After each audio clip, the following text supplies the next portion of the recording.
What's going on, everybody? Welcome back to the Dom and Pop podcast. We've got a special guest today. You guys know him, our friend Lou. Lou, how are you, man? Man, it's good to be back on with you guys. It's not as hot as the last time I saw you. That's right. At least not in this it's nice, huh? environment. That's right. Yeah, for sure. For those of you who have been with us for a while, you should know Lou. If you guys have been around the DC sports scene, you should know Lou Holder. But Lou, if you want to take a minute, tell the people about yourself real quick before we go ahead. Yeah, I've been in this Washington D.C. market for 23 years now. 23 years. My first day on the job was Steve Spurrier's first year, and Patrick Ramsey had the nerve to hold out. It was also Daryl Green's last year, so got to see Champ Bailey, got to see all that. Yep, the sniper attacks was my very first couple of weeks on the job. So I've been covering sports in this area for a long, long time, and also teach communications at Prince George's Community College in the Washington, D.C. area, and proudly at Bishop McNamara High School, where I am a broadcast journalist instructor, molding the next minds. Molding the next minds of broadcast journalism, and we got some good ones coming up from that blue ribbon school that we all love in Forestville, Maryland, the beacon of light on Marlboro Pike. That's absolutely There right. it is. I mean, that's how we got the Yeah, connection with Lou because correct. I went to Bishop McNamara and through our friend Ken. And it's Yeah, been a great, and great connection to have. yeah, what John Barnhart and Deanne Carter and Sandy Mamano and all those fine people are doing over at Bishop McNamara. It's a national blue ribbon school. So, and the high school is one of those very, very instrumental and very important times in a child's life. And that school has been doing wonders. Both of my kids graduated from Bishop McNamara High School and are doing amazing things. That is a college prep school. And we met at a great golf tournament where we were raising funds for scholarships and things of that nature. So that's a little bit about me. Love the DMV, love this area, and love me some Dom and Pop. Yes, Yes, sir. sir. Yes, sir. Yes, sir. And We're as having a if blast. I learned last weekend is if me and you didn't already have enough in common, Lou, you're also an enthusiast of the mini driver, an Oh, avid mini yes. driver user. Yeah, Oh yes, I got good turned on guy. to that. I got turned on to that, and it's going to be a good summer. It's going to be a good Life summer. changer, right? I always Uh, tell I'm I'm people, I'm killing that thing. I am killing yep. that thing.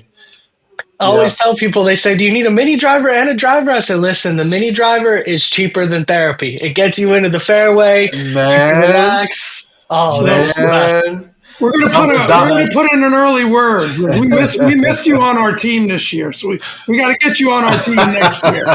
Yeah, Ken, you got to make it happen. All right. yeah, awesome. All yeah, right. Well, I mean, you guys know what we're really here for, right? We're here to talk some commanders. We're going to talk yeah. some commanders, get into it. So, usually we've been doing some top five segments, we've been doing some season long stuff. But today, when you have the privilege of sitting down with somebody who's boots on the ground handling stuff, we're going to go over all types of stuff. We're just going to kind of treat this as an interview for Lou, kind of learn what's going on behind the scenes in Washington. We have a source actually boots on the ground, like I said. So, first things first, I mean, this would not be a Dom and Pop episode. This would not be a pop produced outline without us starting off with a little Jayden Daniels talk. We have to. We have to. And crazily enough, last time we were on the pod, if I remember correctly, it was before Jayden Daniels was on the roster with Lou, and we were asking him, "Who do you think? What do you think's the right play?" Or it might have been right after he got drafted. What do we think the kid's going to do? And I think nobody thought what we had in store for us last year. So, what can you expect, Lou? What do you expect from Jayden Daniels in year two? What is there to expect? And how's he looked in OTAs and minicamp so far? So he looks very comfortable. And that's what you want in the second year quarterback, to be very comfortable.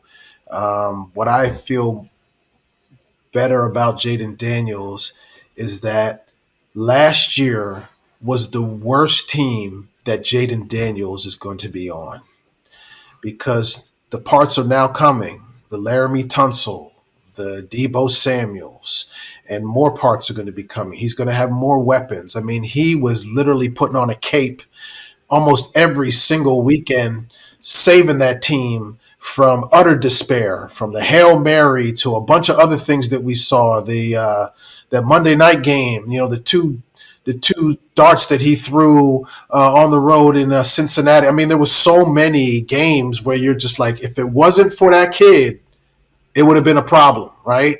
Don't think he has to work that hard as much so he can actually grow into the position.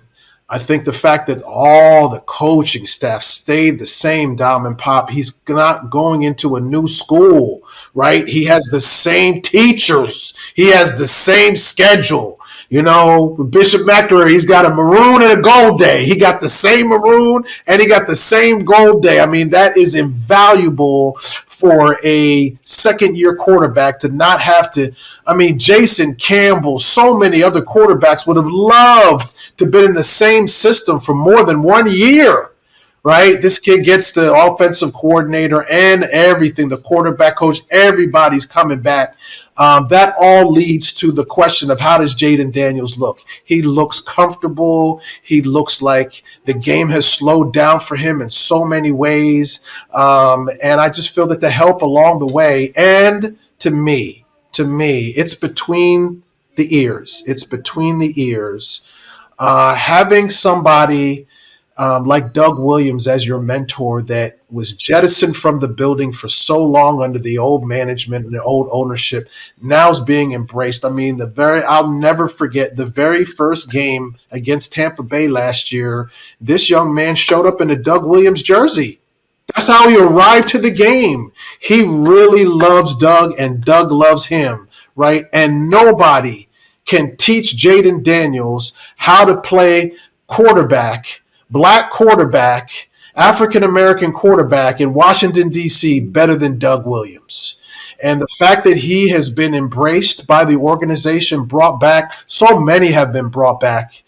We can talk a long way about John Riggins coming back and Darrell Green getting his number retired the right way. So many things that are happening that makes that young man feel so much comfortable under center. And so there's a lot of things that go into that question, but I think the number one thing I can say is he just looks comfortable and at ease and having fun. He's got such a unique skill set, we talked about it, last year building into the season, is that a lot of the talk was just about his skill as a passer, right? So I think like you've got a player that can be a Joe Burrow type passer, but then you add the dynamic of his legs. And then, like you said, the most important thing of all is the young man, his work ethic, his ability to make the effort to get better every day and to be a great teammate. Those are all the reasons that I don't think a second-year slump is in the cards, and that because he's got room for improvement. You can see where some of the decision-making could get better, believe it or not, but he's just such a great talent that, like you said, he can put the cape on and make that great play and run the ball maybe where he could have stayed there another second, still make, great plays. So anything can happen. Anything's possible. They got a tough schedule coming up, but I think he's continuing to be, elevate as a player. For such a young player to have the ability to put that cape on and have been called to put the cape on so much, but still maintain that poise and never be in a situation where he's playing hero ball. You never felt like he's playing hero ball when he's putting that cape on, but he's just doing what's called to him. And unfortunately, a lot of the times that was hero ball, but it's a guy that can stay on schedule too at such a young age. And I think probably as highly of him as anybody out there right now, personally. And I can't wait to see what he's got. Yeah. We get media availability with Jayden frequently, and the way he masters questions and the way he thinks, it's just enjoyable to have conversations with him. He's a brilliant young man. And I don't. We'll get to this more when we get to the other questions that you have, but I don't really believe in those sayings of sophomore slump. And, I don't even agree with, you need to have an edge rusher. All these things are just they're fads of the day, right? I mean, you could have a slump any time. It's not a sophomore or second year slump. You can have a slump anytime, right? Yeah. He's going to struggle. He's going to struggle. All quarterbacks struggle. He's going to struggle in his second year. He's going to struggle in his third year. He's going to struggle in his fourth year. This sophomore, second year, to me, that's just, I don't know, somebody made that up, right? You know, everybody's got a film on him now. So it's like, okay, so now the second year, most quarterbacks or most people have regressed or whatever like that. Who's to that? I'm not buying into that. It defies logic. I'll make one last quick point on this. Like, it defies logic because you think about it, his most difficult year by far is going to be that rookie year. Coming off all the things he had to do as a college and his last year in college and prepping for the draft and getting introduced into a new system with new teammates. Like you said, talent on the roster. It was just a season one of a rebuild. So that was going to be his most difficult year. Now he has an off season and able to build up. We can only expect that things would be better. Doesn't always translates into wins because other teams are really good too, and there's going to be a battle every week. And that's why I think that's why I think it was very, very important for them to not stand pat with that offensive line and to beef that thing up. You cannot get over on this area is the importance and the understanding of a good offensive line. When you have grown up with nomenclature like the Hogs and Joe Bugle and things of that nature, you can't not this franchise, not this fan base, you can't not address the offensive line and expect this fan base to say, why aren't you addressing the offensive line, right? Because we've seen Mark Rippon go through an entire year and maybe get touched like 5 times, right? We've seen Timmy Smith run through holes in the Super Bowl that Dom, Pop, and Lou could have run through, right? We've seen these things happen, and never do you want to say that you should never go back to your past, but when your past starts to come into your future and you see things like that, you have no question, but you have no other way but to get excited. And for them to not only get Tunsil, but to go ahead and get Connerly and to know that Brandon Coleman had a hell of a first year. And then Tyler Biadasz was one of my unsung heroes of the whole year because he was playing the quarterback of that offensive line that had to keep that rookie quarterback engaged, right? So Allegretti, Wiley, all of these guys. There's many publications that say that the offensive line for the Washington Commanders has been one of the most improved in the whole entire NFL. That's nothing but, and we all saw those little pieces of video where Cliff Kingsbury wrote a little note to Adam Peters, said, get this guy, get an offensive lineman for me, please, because he wants to do more with Jayden. Right? He was very limited with what he was doing with Jayden. And to keep that kid upright where he doesn't have to run for his life is going to be dangerous because that boy's arm, oof. Yeah. Scary. Yeah. So you mentioned Cliff Kingsbury, and that kind of tees us up for our next question here, which is having a guy like Cliff who we were all kind of holding our breath come January of last year, like, is he turning down interviews? Is he going to hang around? Is he going to stay? Having a guy like Joe Witt Jr., who I think all in all was underrated in terms of he took a unit that was probably bottom 5 in roster on that defensive end last year. I mean, his 2 starting outside corners were, gone by 7-8 weeks into the year, and turning that unit around into even just a middle of the pack defense. And then a guy like Dan Quinn, setting that culture, having him there, bringing all these guys back for year 2. And I didn't speak nearly enough about Dan Quinn, but you could talk all day about what he's done to turn the program around. How big is it to bring all these guys back year 2, have that familiarity? Not only, we touched on it a bit for Jayden Daniels, but how about for a guy like Mikey Samerstill? Right? How about a young guy on the defense? How about even just a guy like Brandon Coleman on that offensive line? Just bringing back all that staff, all that culture. How big is that for the Commanders this year? Man, it has all to do with Dan Quinn. It has all to do with Dan Quinn. I mean, these guys want to come back and unfinished business. Like the way that NFC Championship game ended, They all are like hungry, right? And it's almost like Detroit with their offensive coordinator, defensive coordinator, and head coach 2 years ago when they said, you know what, let's run it back. Let's try to see what we can do. There's no guarantees that they're going to get to San Francisco for the Super Bowl, but they have a better shot not starting from ground zero than they would. You could see it with the installs. This what I saw when I was out there is a very fast moving team, a very big team, and a team that is accelerated. There's not a lot of multiple installs happening. They know what to do. And that has to do with everybody, the cohesiveness of having that whole unit back. It speaks volume, but Dan Quinn deserves a lot of credit. I remember in his opening press conference when he talked about it not even being a rebuild pop, he talked about it being a recalibration. He said that this team wasn't far off and it was just a recalibration. And what he's been able to do, that goes not just with the players, but that goes all over the coaches too. They want that. We kept hearing about how he's so well liked throughout the NFL. And now we're seeing the byproduct of that. Players want to play for him. Coaches want to coach under him. What he's been able to do in a year has just been fascinating. There should be a case study on what Dan Quinn has done in 1 year to turn that culture around. And I just feel that all those people coming back, Dan Quinn, it goes to him. It goes to him. Adam Peters isn't on the sideline. Adam Peters is bringing in the groceries, but Adam Peters isn't on the sideline. Adam Peters isn't putting up phrases like anybody, anywhere, anytime that these grown men making millions of dollars are buying into, right? You talk to you talk to Bobby Wagner. The reason why Bobby Wagner is here is because of Dan Quinn. Right? But then you talk to a lot of these coaches, we're here because of Dan Quinn. You don't go too far into conversations that have to do with Washington Commanders and Dan Quinn's name isn't mentioned.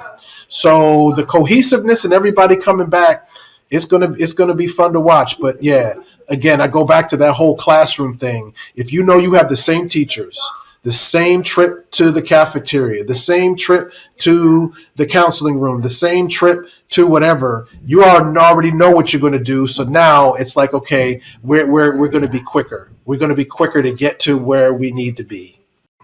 I think it'll be really interesting to see. I was thinking about this like in the past couple of weeks, what that Dan Quinn coaching tree looks like down the road. Like we heard about the Shanahan coaching tree and the Belichick coaching tree. I think there's potential here because that coaching staff is deep. We tend to talk about the guys at the top, but I think there's a succession planning in place.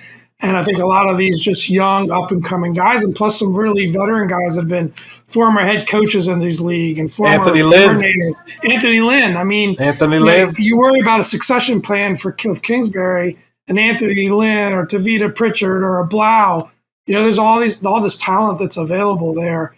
It's going to be interesting to see, and I agree with you. It's just so big, and to a person, you hear interviews with these coaches, and they all talk about how special the culture is. Nobody's got a gun to their head telling them to say that, right? And you're right. It all starts with Dan. Because we saw the lip service under Rivera. We saw the lip service under Gruden. We saw the lip service, some of it even under Shanahan, but Shanahan did have their own culture and the coaches that came off of that tree. But then again, everything is all predicated on it. There was the toxic energy of the owner, right? You can't have a culture change when the top of the organization hasn't changed, right?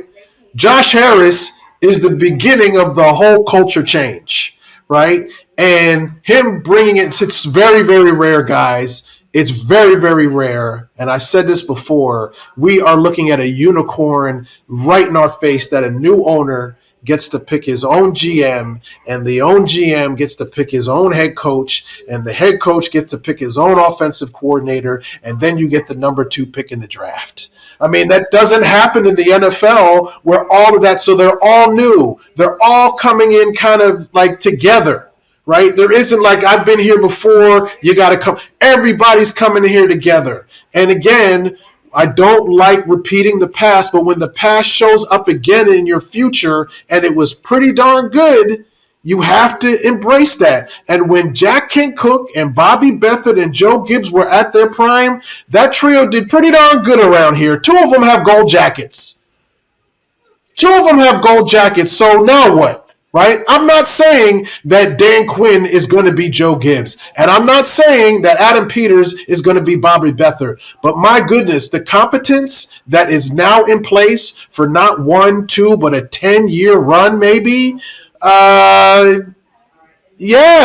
take some swings at this thing and see what happens. I've seen lesser people get into the Hall of Fame, right? So I mean, let's go. Let's see where this can go. But we first got to get people like Brian Mitchell into the Hall of Fame first. Amen. And London Fletcher. Yes. Yeah. And it just speaks to, like you said, that unicorn situation, and even just the hire of Dan Quinn in the beginning, which was not all the headlines or Ben Johnson, offensive mastermind. You got to pair an offensive guy with the new quarterback. I was pounding the table for it. Pop was pounding the table for it. All the fans were all over it. And then, you end up with a guy like Dan Quinn, and fans are concerned about, it's a guy who's done it before. It's a retread, which now looks so silly and speaks to that unified vision and that unicorn of a situation, like you said, with Josh Harris starting with the new general manager and Adam Peters, who is a guy that was the hottest GM candidate for 2-3 years, turned down jobs, turned down interviews, and immediately gets to Washington, comes here, takes the job. And they said from the beginning, leader of men, build a culture. And what's the biggest thing you can point to in Washington that has changed is that culture, is that leader in Dan Quinn. So it's brilliant. I'm going to switch around the order of the question just a little bit here because I think it ties better to what we've talked about here. We're going to talk about which of these new veterans, we talk about Dan Quinn bringing in veterans, getting guys excited to come play for us. Which of these new veterans are we most excited about? I think it's a pretty obvious answer based on how we've talked so far. Is probably Laramie Tunsil for myself and probably Pop, but I want to see Lou. I mean, we brought in Deebo Samuel, Laramie Tunsil, Javon Kinlaw, Will Harris, Jonathan Jones, Dietrich Wise, Nate Herbig, just to name a few. Who are some of these guys that you're most excited about, or what are some things you want to highlight out of that group for the veterans that we've added this year? I'm going to go a little outside your box, Dom. I think the biggest person I'm looking for is Marshawn Lattimore. I consider him to be that person. He's healthy. I like it. He came in, brilliant. Adam Peters got him for safekeeping for next year, right? Which is now this year. We talked to him at the end of minicamp, and he's lighter. He looks lean. He's 100%. I give him a lot of credit. I mean, everybody would have struggled with Evans and Brown in the playoffs. I mean, those are two of the best wide receivers in the NFL, right? But for me, knowing how much this defense is going to be relied upon to make a quantum leap, I think the veteran. Because I put him in that group. That end of last year, the man's hamstring was hurt. He really wasn't available, right? He's ready to go. And if he can shut down half the field, I ain't saying he's Champ Bailey, but if he can shut down half the field, man, that gives people like Mikey and Quan and et al., Trey Amos, all those people is going to give them a lot better chance if they know that half that field is locked down. So that's my first one that I'm looking forward to. Yes, the Tunsil and all the others that you mentioned, Deebo Samuels, they're as advertised. But, man, you were left wanting some more out of Marshawn Lattimore. There's some people saying that, man, was that a mistake? I was like, oh, heck no. No, he came in at the middle of the school year. I'm always going to go back to a school because we Bishop McNamara here. Imagine coming into that school halfway through the school year and trying to figure things out. It's a very, very easy visual to think that you're going to struggle. You're going to struggle, right? Now he knows. And if you go back to the commanders.com and look for the interview in totality of when we got to speak to Marshawn Lattimore in minicamp, you will hear exactly and see exactly what I'm talking about. I'm more excited about him than anybody else. For me, that's for me.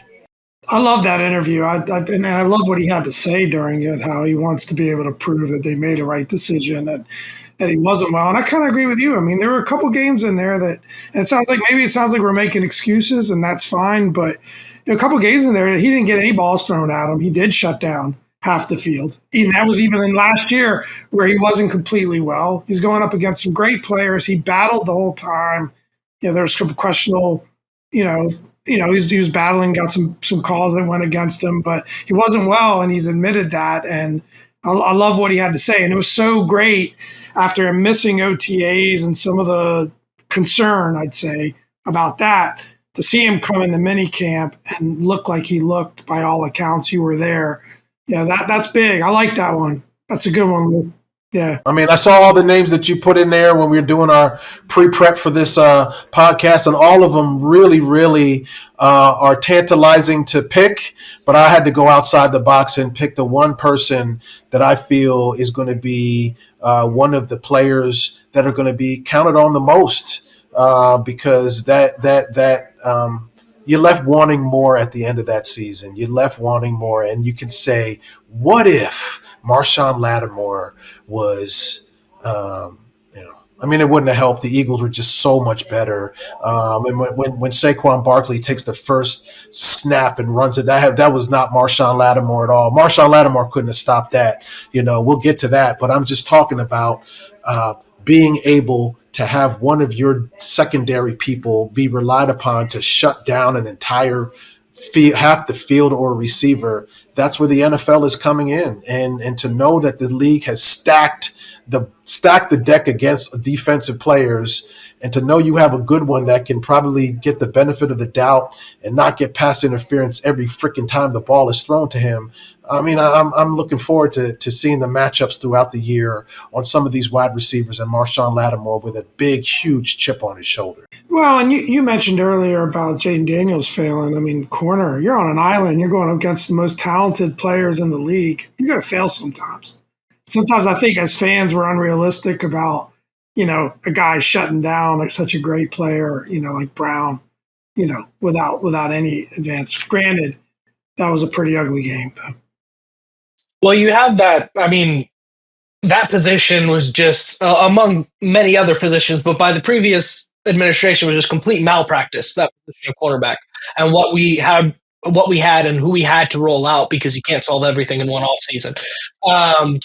And he was put in an impossible situation. He probably should have been shut down for the year last year with his hamstring. And maybe if he was in a situation where he was in year 2 of a long contract or something like that, he probably would have been. But then he gets traded, and the impulse reaction by every Commanders fan, including myself, is, oh my God, cornerback's been the position of need. We just got a stud cornerback. We're going to the Super Bowl. This is it. Now we can ride with the Eagles. This is the time. Right. And the wisdom, and you cool down and you take the offseason to realize, yeah, that was a move 100% for this year. And whatever he could bring to the table last year was a bonus. And it feels crazy to say that Lattimore on one leg was still better than the next guy at that position. And again, that just speaks to the malpractice that was done there.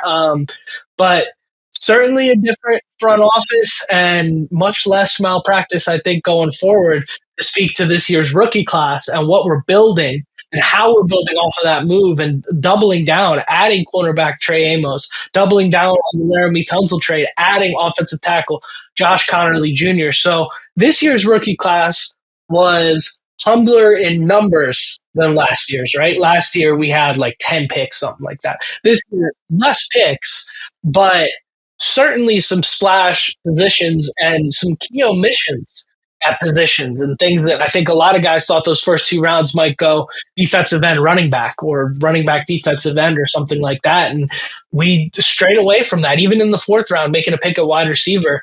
But I spoke to Pop about this last episode. I said, if you were to tell me going into the draft that we didn't draft a defensive end, but we drafted a tackle and a cornerback, I would go like, oh, but we just added Tunsil and Lattimore. But on the other side of it, you've got, Andrew Wiley, who has been doing a decent job at right tackle, but is not a long term solution at that position just by nature of his age.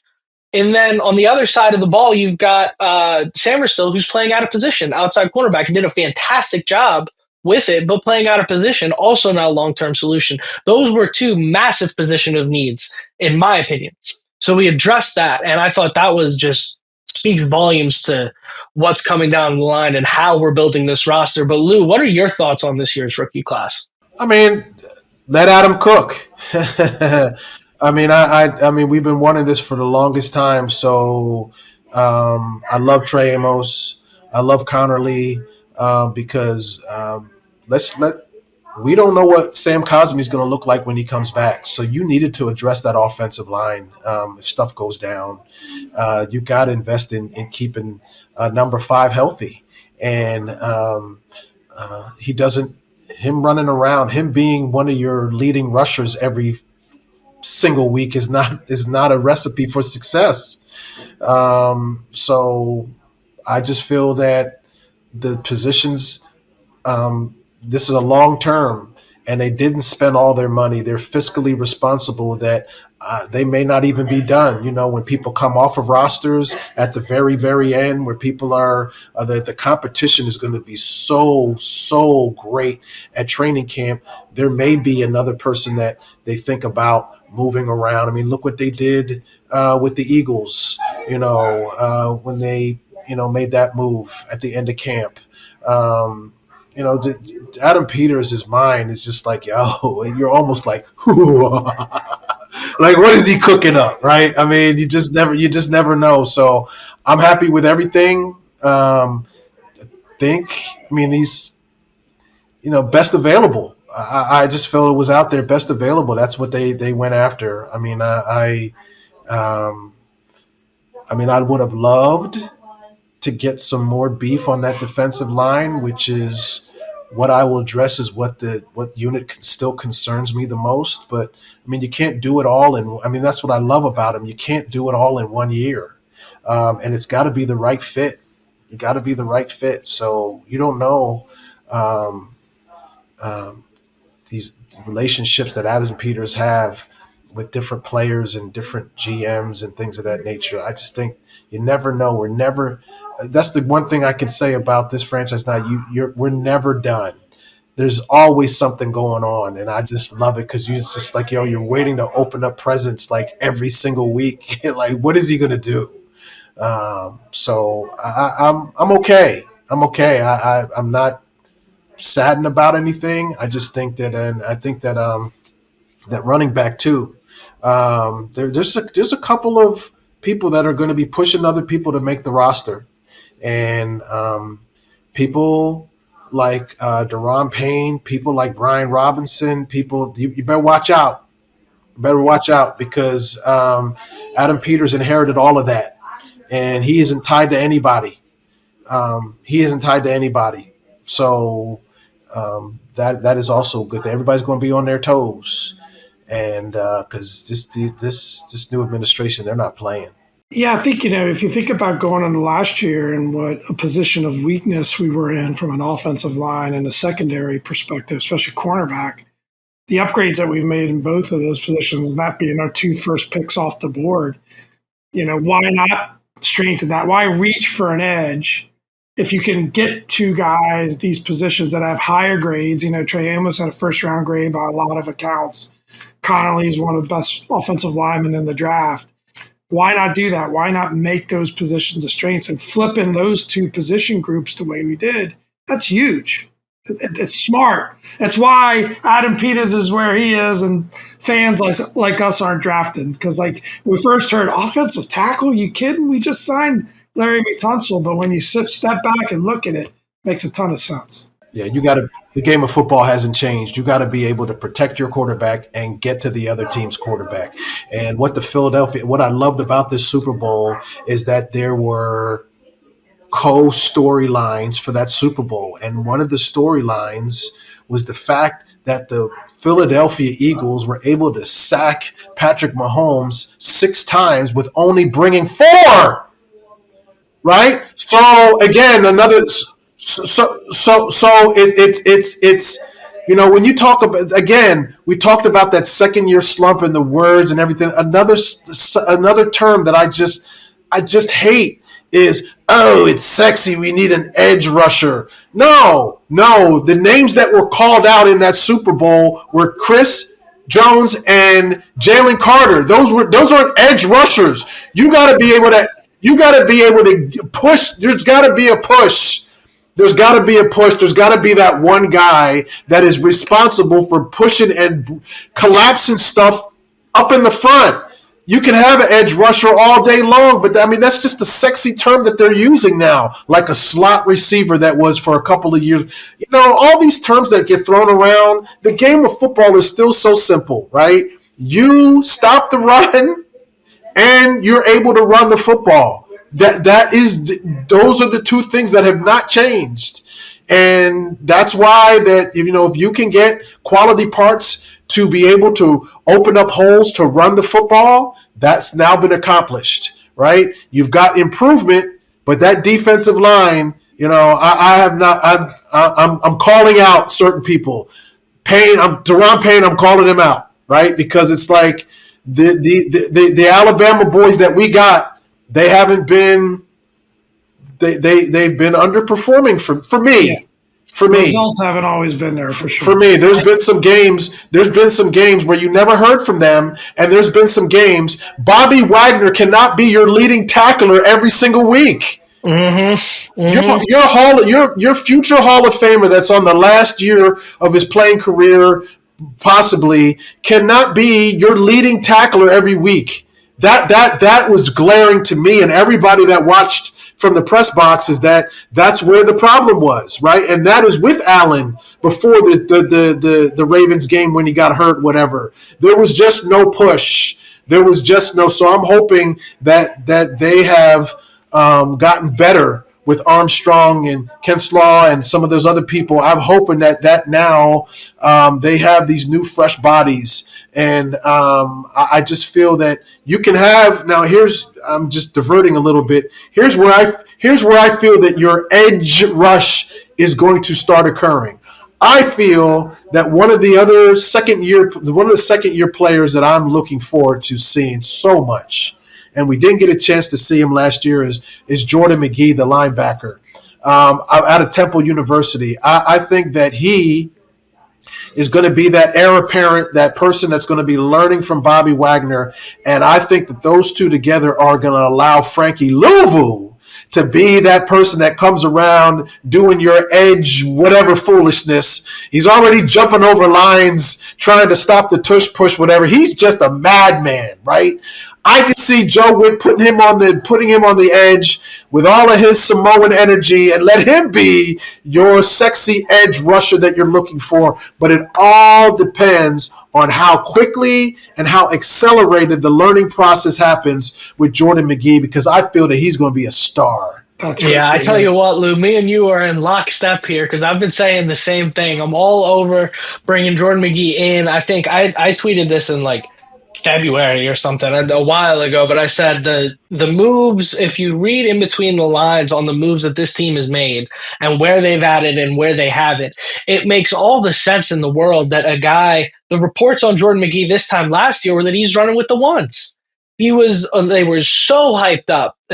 And it was kind of if this guy's going to be impactful. And then of course the injuries worked out the way they did. Somebody I'm also excited about seeing is Johnny Newton with a full season of ball under his belt and a full offseason, because he had 2 bum feet last year. And it doesn't take a doctor to understand that you might not be your best athlete on 2 bum feet on a whole offseason. That's not rocket science, right? And I think I'm really excited to see him take that step forward, because that was a guy that a lot of guys had in their top 20. And we got in the second round because of those injury concerns. You had said a Big Ten Defensive Player of the Year, something a couple years prior. He was. Really excited for that. And yeah, you're not going to get any flack for calling out 94 on this pod. I was all over him last year, very, very frustrated. I know we usually try to keep it positive, but there's a guy that if you go back to we signed Deron Payne emergency podcast we did a few years ago, is my favorite player on the team. back then, and just have not seen that continue to translate. So hopefully, hey, another contract year, guys got to get paid. Hopefully we can see that return, You need a that dog. production return this year. You need a dog up front. You need a dog up front. And Exactly. I think that they were comfortable letting Jonathan Allen go because of Johnny Newton. And I just feel that that's another one. Mikey Sanders still's another one. I just feel that he is going to be an absolute star. There's a lot of second round talent in there. Jordan McGee, Mikey Sanders still, Johnny New. I mean, there was just so many not named Jayden Daniels that, man, that was a good draft. Unlike the whole couple drafts before, where nobody from that draft is on the roster. Nobody. I mean, nobody's significant. But I mean, it's just the Manuel Forbes draft class was just Yeah, Quan's the only one that survived it. Yeah, and Quan is the one that said, "Go get Johnny Newton." Yep, they played together, so it's like, that you said, you made some good points there, and I just feel that there's more than one way to skin a cat. And again, every week when I'm in the press box, I'm looking at the offensive and defensive coordinators to say to yourself, you know what, you're on display now. How are you going to get out of that one? How are you going to do this? How are you going to do that? It's the offense. Joe Witt and Cliff Kingsbury are my players to watch every single week. Yeah. Every single week. Well, you talked about how important to, running the ball and stopping the run. And to me, okay, we've made a lot of upgrades in the offensive line. Hopefully we'll be able to run the ball better. I think there's still some questions at running back.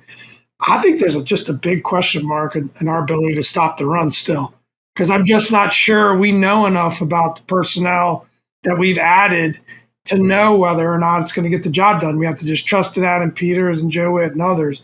But to me, that's the biggest question mark on this team is have we done enough there? Yep, you're absolutely right. That defensive line, you got to show me. You got to show me because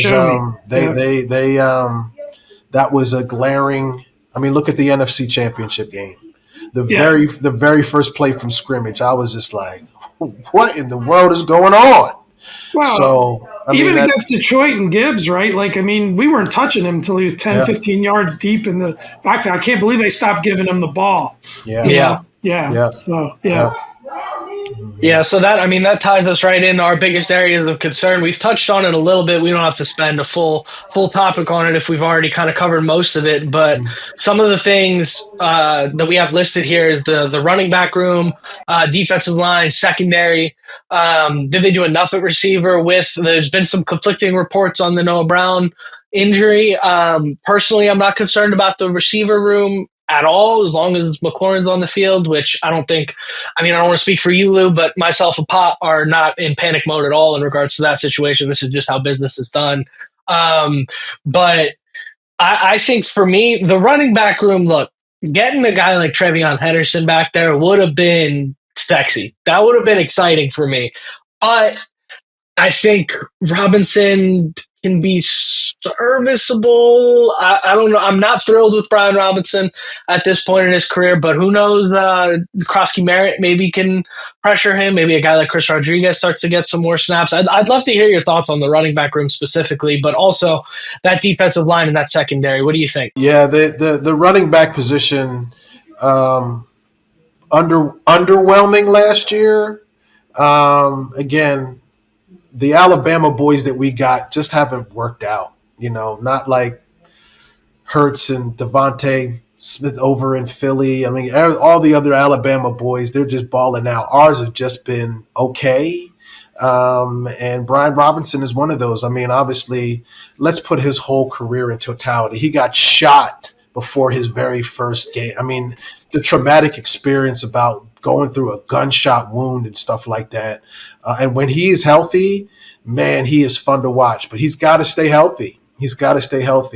There's a bunch of players, Austin Eckler, there's a bunch of players in that room that at the beginning of the year, you could be like, okay, right? But injuries happen in the NFL. It's not a matter of if, it's a matter of when. And do you have enough depth? And I think Chris Rodriguez did that Giants game. There was a couple other games where he did serviceable, right? But I think that the offensive line helps fuel that. And if you can open up holes for them, then I feel that you got to be able to establish the run in this league. You still have to be able to establish the run, and I just feel that I still have question marks there, but not as much as I have question marks about the defensive line. That is my number one concern.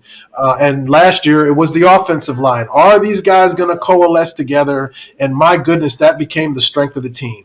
And I was just Allegretti, Cosme, all those. I was just so happy to see those boys up front just, getting downhill and just plastering people. And it was just fun to watch.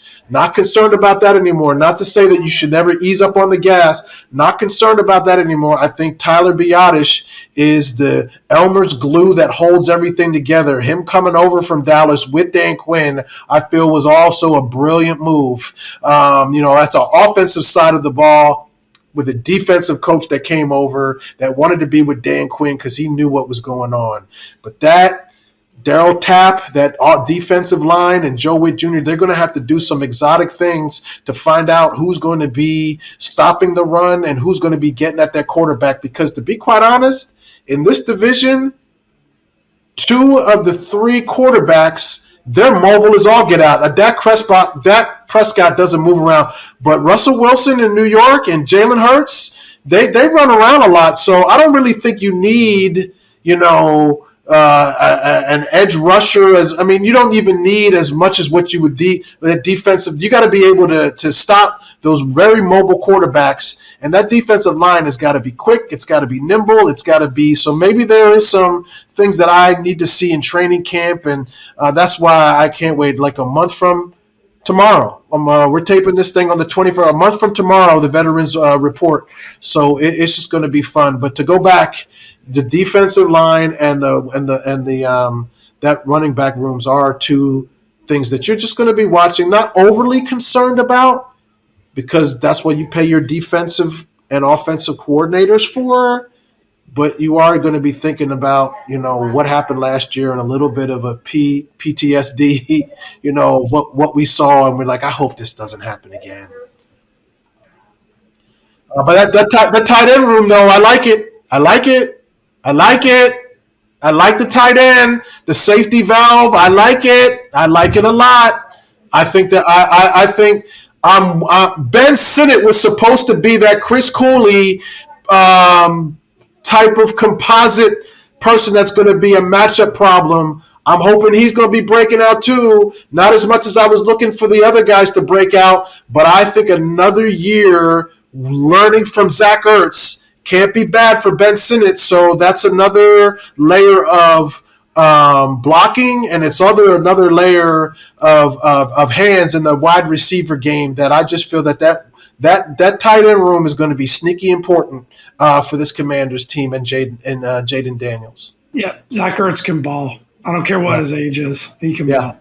Yeah, and what a good problem to have. Yeah. That you've got a vet in Ertz who is, I think if you gave everybody some truth serum at this time last year, you would have said they'd hoped Ertz could do what he did.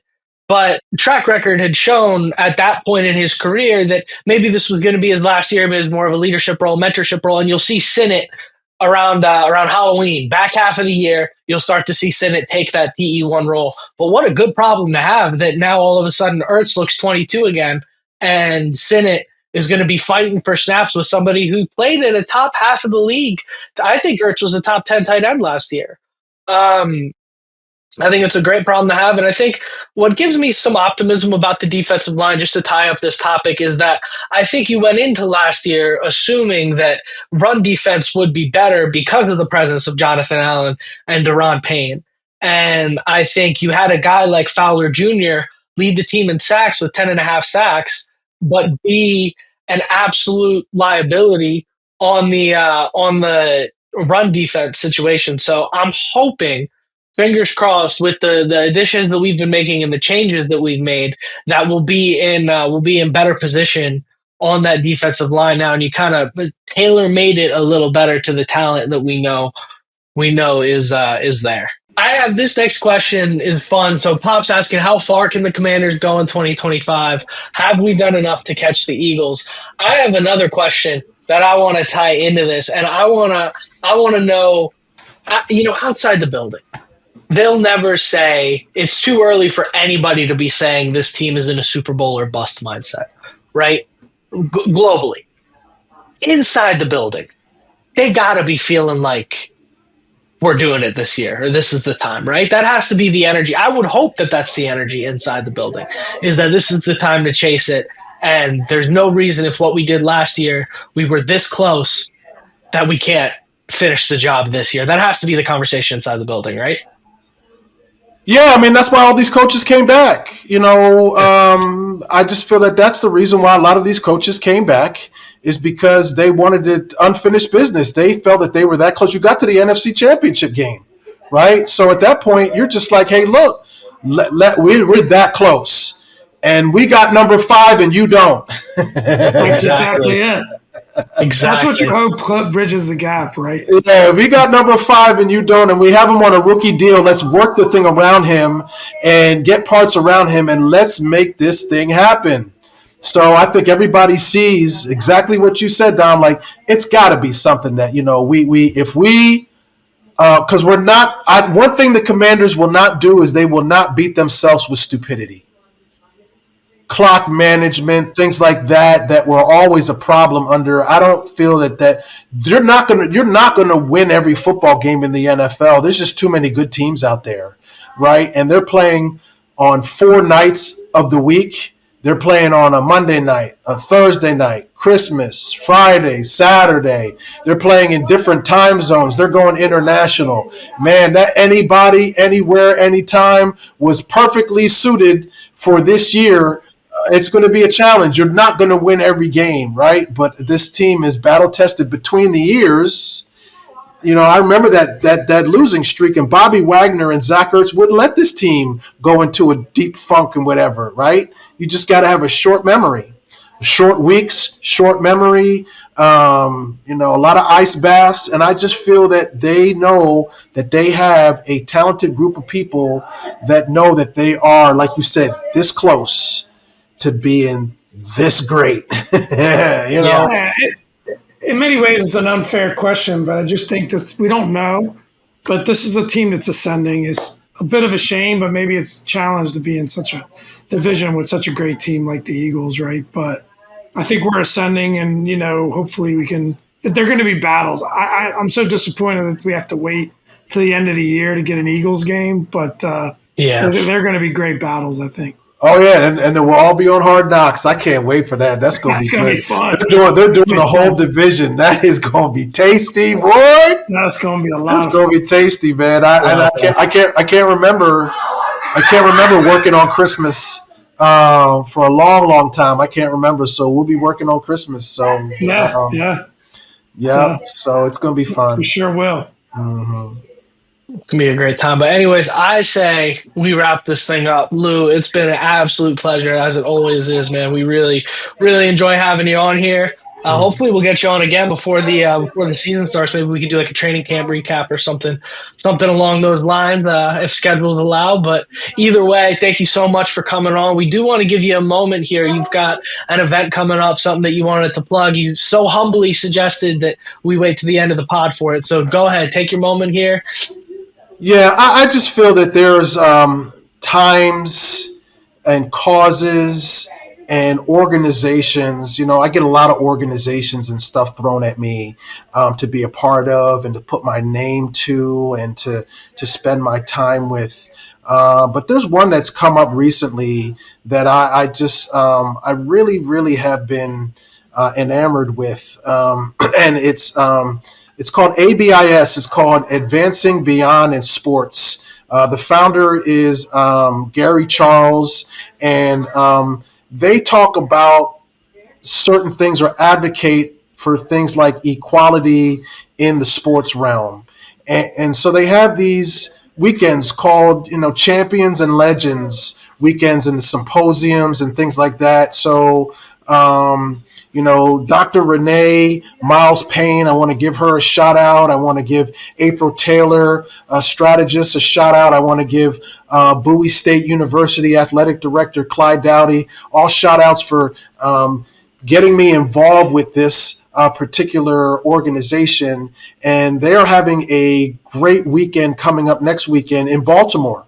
Where they're going to be having a symposium. I'm going to be moderating a panel talking about hurt, healing, and advocacy, right? And we talk a lot about, on this podcast, we were talking about, well, Marshawn Lattimore was hurt, and how do you battle back through injury? There's the physical part of the game, but then there's also the mental part of the game. And then what happens when your career is over?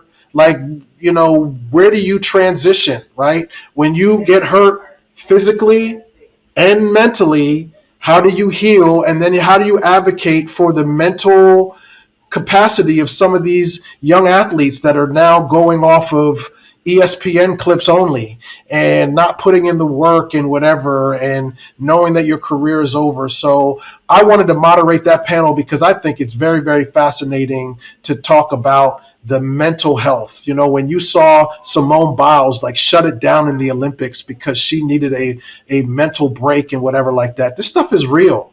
Right? You hear about load management in some of these games, whatever.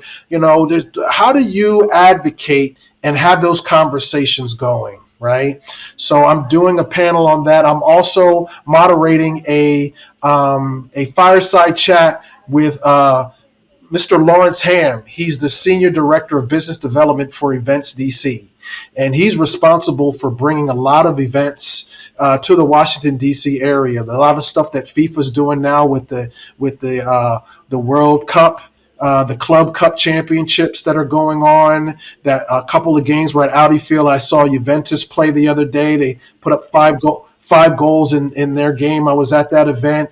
There's the draft, the NFL draft coming to Washington, D.C. Huge. I know our president took the announcement and he announced it, but the person behind all that was Lawrence Ham. And he's doing a lot with road races and running races and different events that are coming through the Senior PGA Championship that I went to Congressional, and I saw VJ Singh and Ernie Els, and Events DC is part of that. And I wanted to have a conversation with him to talk about the business of sports and the NIL and how that's all working, and business development within administrations and things of that nature. So I'm really, really excited about that. And then at nighttime, they are honoring some huge, huge names that people around this area know. One of them is a athletic legend. And Sonny Vaccaro, who was very instrumental in the Nike brand and Adidas and all those brands, brand management. He was involved. That he's getting a lifetime award.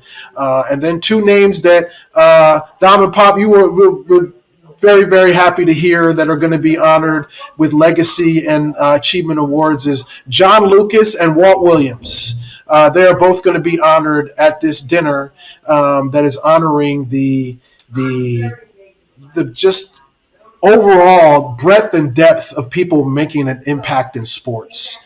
And we all know how important Walt Williams was. I mean, he saved Maryland basketball. When that whole Len Bias thing and Bob Wade and Gary Williams came in, and he could have gone anywhere. But he stayed at home. And if it wasn't for Walt Williams, I don't know where Maryland basketball would have been. And he literally could call him the high sock savior of the Maryland basketball program. And to see him being honored, he still works with the organization, with the school, doing sideline reporting with Naki and Holiday. And he's just such a deserving recipient of that. And then John Lucas. I mean, that team that he was on that changed the way because they didn't get to the Final Four because they lost to North Carolina State in a documentary that's out. Just John Lucas and what he did with Maryland basketball. It's just phenomenal that those and many others that are being honored. So it's a great weekend. What a great weekend. I'm sure you're going to put up the information. We are abis.org if you want to get tickets to go up there and root on these guys that are going to be going into and ladies that are going to be going into the being honored at the event. But then the symposium with a lot of good conversations from finance to NIL. And again, I'm doing this thing on mental health. I just feel that they do a great job. Gary Charles does a great job highlighting all these things in sports. So I just feel that I don't put my name, image, or likeness to just anything. And I'm all in on this one. I think it's going to be a great weekend in Baltimore. And I encourage people that are watching your podcast and have the time and the finances to go and get enriched and encouraged. I would encourage you to do so. Sounds great. Great. Crossland's finest, Walt Williams. Yeah. If you go back into the history of Maryland basketball, there's no more pivotal person in the history of that school than the Wizard.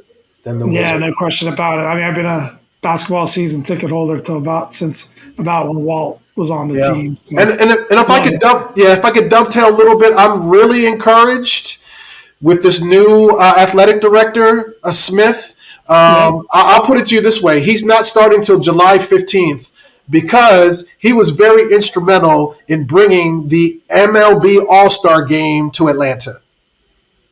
Yeah. He's leaving the Atlanta Braves to come to the University of Maryland. Go Terps. That's all you need to know. And he's coming here with one purpose and one purpose only at the top is to get that football program right.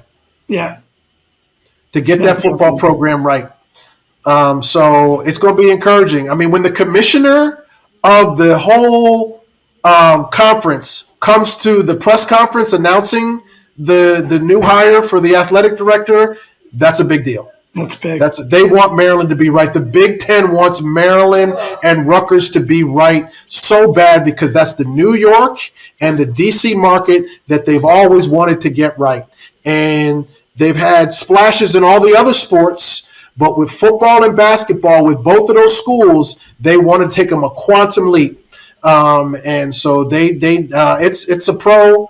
I mean, the college is treated like the pros.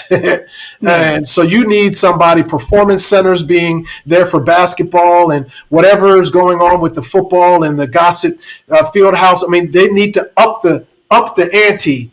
And this guy has a business acumen that's coming from a professional sports. So it's going to be fun to see what Jim Smith does as the athletic director for Maryland. You guys are in good hands. Maryland is in good hands. Love it.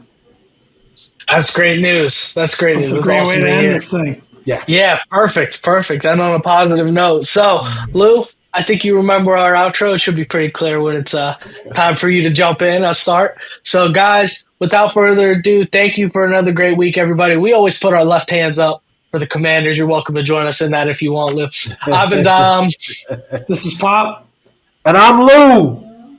And thank you all for another great week, and hail to the Commanders. Hail. Hell yeah! Yes, sir.